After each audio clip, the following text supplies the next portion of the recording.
Okay, and reflecting back on Saturday night's game, I thought our team played with real good effort.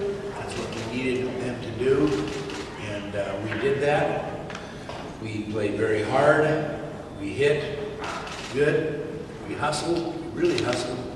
Our kids played very, very hard and hustled, and I was very pleased with that. We played pretty smart. And we also played a real good football game. So, looking back on it, the first half was kind of like a tennis match. I think I said that at halftime. We just didn't match their TDs like with TDs. And we missed a field goal and made a field goal. But at 21-10, we had a 16-play drive right before the half, and then it ended in a blocked field goal, which was completely, kind of took the momentum out of it. We could have gone in with some outstanding momentum had we made that field goal or a touchdown. Made it a lot closer at halftime. But we did put together a nice drive, took care of the ball for about 7 minutes. So we regrouped at halftime, made some changes, and kind of just got our confidence back, regrouped as a team, felt like we could still be in the game. We felt like we still were in the game. And then in the second half, we got a nice 8-play drive going, and then Nick got hurt. It was kind of like a ping pong game in the second half rather than tennis. It was kind of short drives, not long drives. It seemed like we played on a smaller field or whatever. But we had it going pretty good. Nick got hurt. Javier went in, struggled a little bit, and then got us back 21-17 and played very well. So for the rest of the game, it was kind of like after that drive where we scored, made it 21-17, that's when we had to play ping pong, 3 downs and punt, 3 downs, 5 downs and punt, or whatever. Both teams kind of just struggled back and forth there. And we had one, however, we did have one good drive. JV got us on another drive that ended up on their 20-yard line with a tipped ball for an interception. And we had a guy open in the flat there, and they just made a real good play, got one hand up and tipped the ball, tipped it up, and then they got the interception. So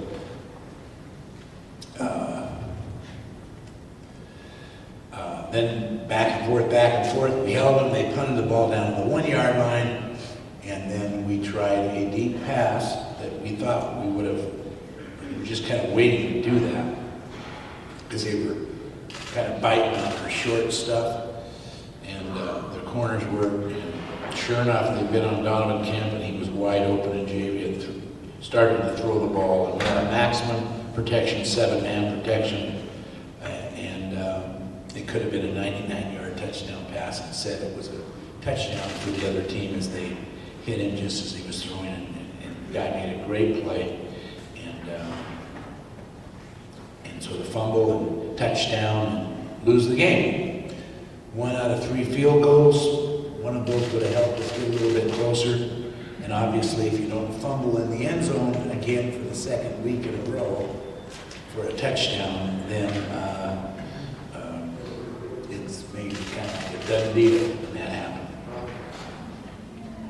We lost 2 of our best players in the game for a while, Jamar Reed and Nick Lamson, and we still had a chance to win, and we just didn't get it done. And again, I would remain remiss if I didn't say that was a pretty good team too, both offensively and defensively. Any questions about SMU? Is Reed timetable on him? Jamar Reed is neurologically fine, didn't chip any bone, it was all precautionary, had an MRI, last night. He stayed down there a day, has all the feeling back. He feels fine, his neck is sore, and he had probably as much of a concussion as anything. So it may be the concussion that will take him a while, but he might be out for a couple of weeks. But we're sure happy that nothing serious happened. He had all the techniques. He's just fine. He was up here yesterday afternoon. You probably had a neck brace on, but you'll probably take that off today because his neck's okay. So he's been fully checked out by numerous physicians. We had a spinal expert right there on the field, and so he was in good shape from the very beginning. Who's going to deep snap for you? Well, I think we'll pretty much do it like we did in the game. I was very pleased with the performance of our backups. Matt Camille will be out for a while. His separation was more severe than Nick's, but he'll probably be out for 6 weeks. I would say Matt will.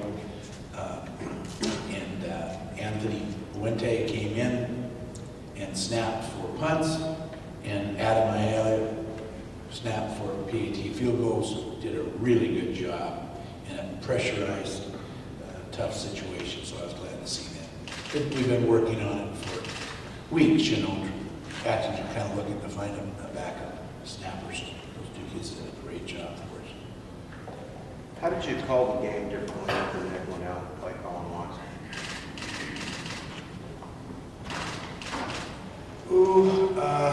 Probably limited a little bit more with the stuff. And that's part of the job that we're going to have to do this week, Brett, is to look at what JV does well and what he doesn't do as well, and pick the stuff out that he's good at and go with that. Rather than force him to do something that he's not real strong at. So we're in the process of evaluating that. But when it came down to it, we just tried to be as base as we could and just tried to work on his confidence. He didn't need any work on that. You see, hey, this is fun, it's a game, that's what I came here for. Dallas, man, that's great. I played here before.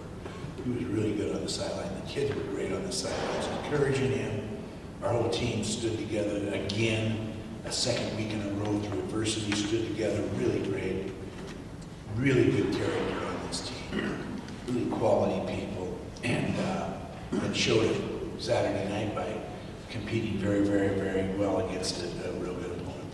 Do you maybe look at running the ball a little more, or is that something you're... Well, I think it's something we really got to look at, whether we should run the ball more in our rushing game, because it's pitiful right now, and we didn't run very much. We should have ran the ball more, but it's awfully difficult to run the ball when everyone's stacked inside and they're blitzing every single down. I think Tommy Mason ran every blitz. Their defensive coordinator, he used to work for Pokey Allen. He ran every one of Pokey Allen's blitzes since 1985, I think, against us. So they came with the kitchen sink, and therefore the runs are very difficult. You normally check out runs, at least outside runs, when they have blitzes up there in your face, and we did that. And they were very effective with their blitzes, and once someone blitzes and it works, then look out, here we come. They're not going to stop till you break a big play on. Can you talk about the offensive line, what you think the problem is there? Is that why you... I think they had a rough night. It was rough. Lamson got hit a lot. We got into a situation where we were almost throwing on every down. The run was not a threat. That's why we need to have the run. Not just to be able to run the ball, but so they cannot just line up in a racing stance and know where the quarterback's going to be back there. So we kind of put that on the offensive line, and that makes it difficult. And that defensive line of theirs is excellent. Do you think that's just inexperience, or they just... Well, yeah, I don't think it's an experience factor, a strength factor, and they were real good at that. If you walked around the field and looked at their players, you'd have said, oh,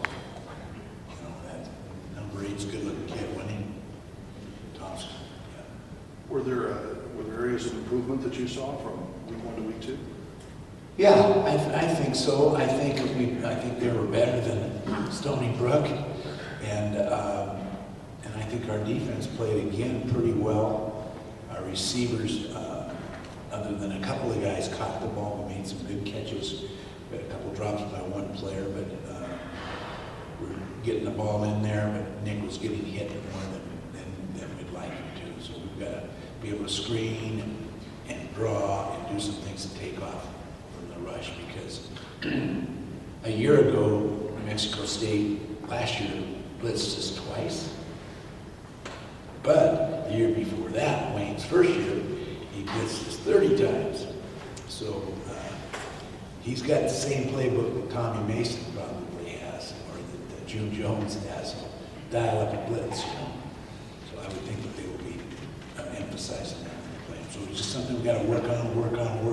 I think James Robinson will be back helping us out on the offensive line. It's still going to be a while before Nelson, our tackle, gets back.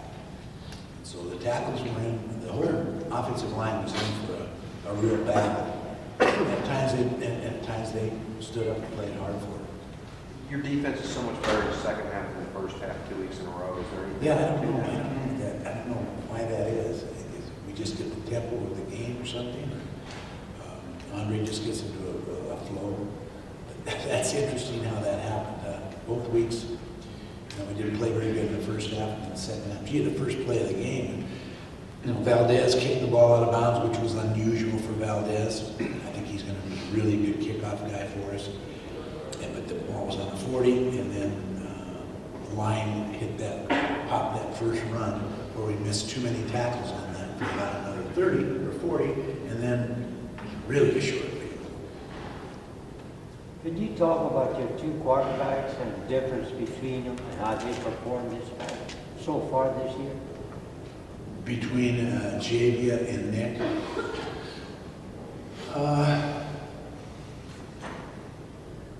Well, I think Nick is by far the most experienced collegiate quarterback that we have, other than maybe Tate.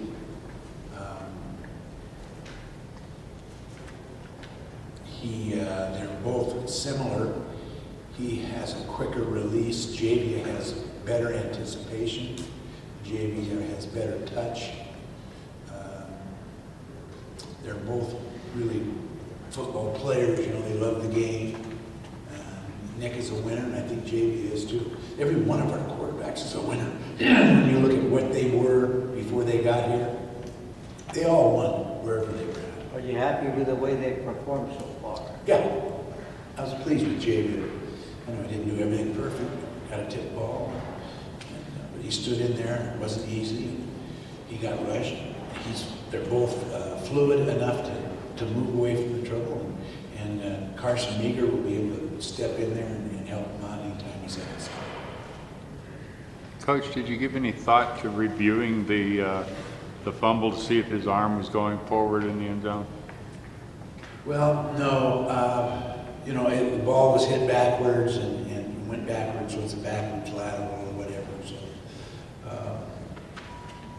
it was. I think they had TVs in the press box. So for some reason, our first game of TVs in our press box didn't work.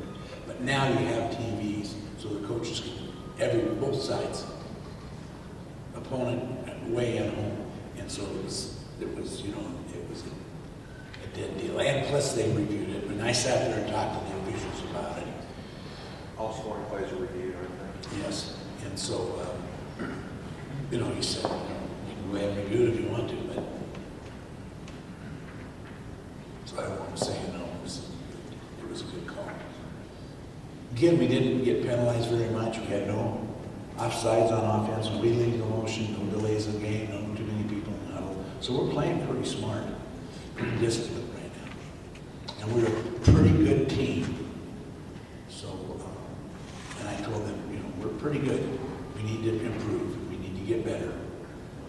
We need to stick together and we will. Coach, who do you have as a backup behind Hall? Is it Smith or Beatty?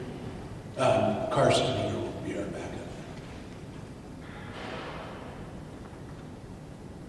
It's kind of what you get with Lamson. I mean, the kid's stays in the pocket, takes those hits. Is that something you can coach him on just to, to avoid getting hit so many times? Well, he ran a little bit out of the pocket sometimes, but he didn't really have to. So when they're coming like they're coming, it's easy to say, stay in there, throw the ball and take a hit. But he'd run out a little bit and got hit sometimes. So he got hit way too many times. You can't allow that from our quarterback. That's too much.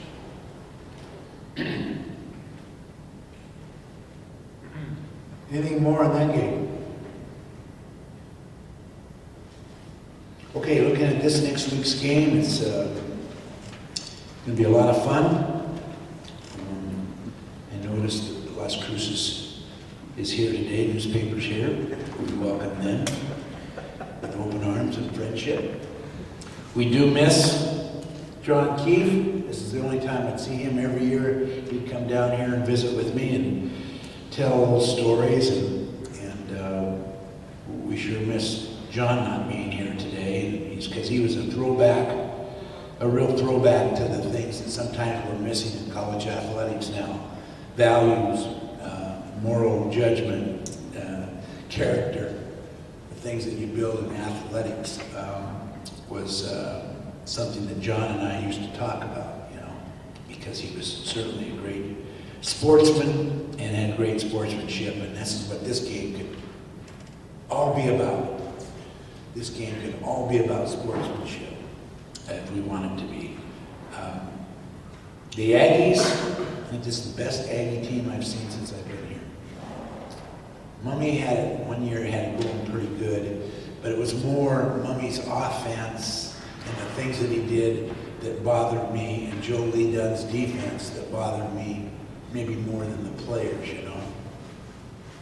He always had good quarterbacks, though. And then this is more like a Samuel coach team, I think. Wayne has put together some really good players, did a great job in recruiting. They played really hard. They played really hard against Minnesota. Real aggressive. Made big plays, fourth down situations. The quarterback, my gosh, the quarterback's playing really good. He's big, 6'3", 220. He was 12-12 against Minnesota. Trevon Rogers, the kickoff return guy, was all whack a week ago and made 2 touchdowns against Minnesota that were tremendous catches, right on the money. If you don't get pressure to the quarterback will pick you alive. And these are as fast and as good at wide receivers as I've seen from New Mexico State. Obviously, the what was the little kind of skinny kid that they had that was so dynamic? What was his name? Chris Williams. Chris Williams, yeah. Boy, I hated that kid. I hated that he wasn't playing for us. But they don't necessarily have a guy like him, that's little like that. Their receivers are big, fast. Did a real great job of recruiting. Best running back probably we have faced so far this week or this season, and Robert Clay. Much better than the Stony Brook guys and much different than the SMU guys. He's fast. He reminds me of the running back we had from UCLA. It was played with Tyler Ebel. Yeah, Tyler Ebel. He's a lot like Tyler Ebel. Fast and quick and hard-nosed. Better than the 2 guys from Stony Brook and completely different than flying from SMU. So Clay's quick and a really good player. Quarterback spread it around about 10 receivers, I think, against Minnesota. They rushed poorly against Ohio, but really improved that. So offensively, we're prepared for Dwayne is a scheming, conniving kind of coach where he will change things up. He's not afraid to change anything. He will find your weakness and try to exploit it. He is really a scheming type defensive coach.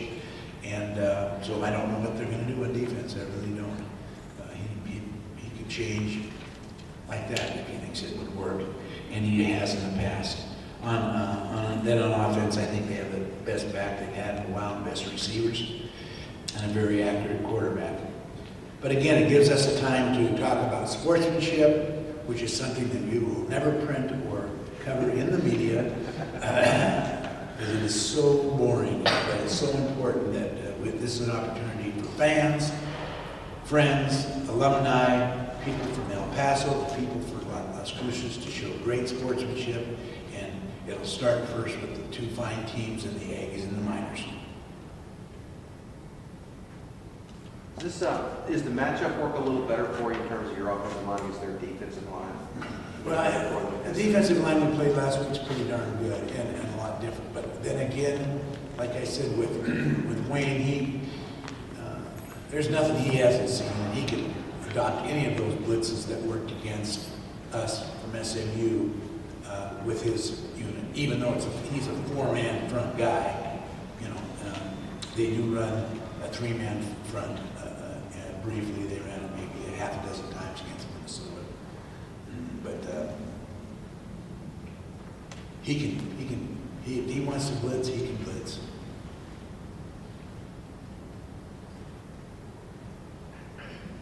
Have you watched the Minnesota game yet? Yeah. What do you think of it? What do you think of I thought they played really aggressive, they played really feisty. The quarterback was red hot at the beginning of the game. They didn't put any pressure on him. The receivers looked better than the Minnesota's defensive backs. And Minnesota had some chances, but didn't take advantage of it. So I haven't watched as much of the Ohio game as I need to. I watched the Ohio's offense against the Aggies, but not their defense yet. But I'll watch it 3 or 4 times. Just haven't got to it yet.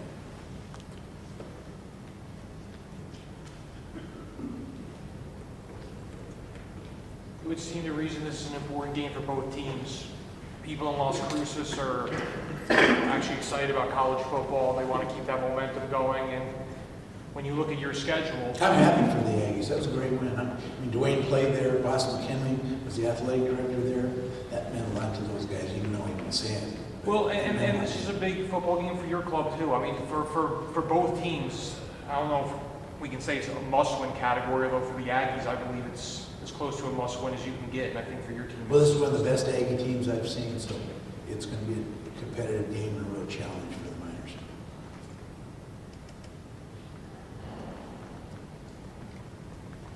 Okay, remember, green chili cheeseburgers.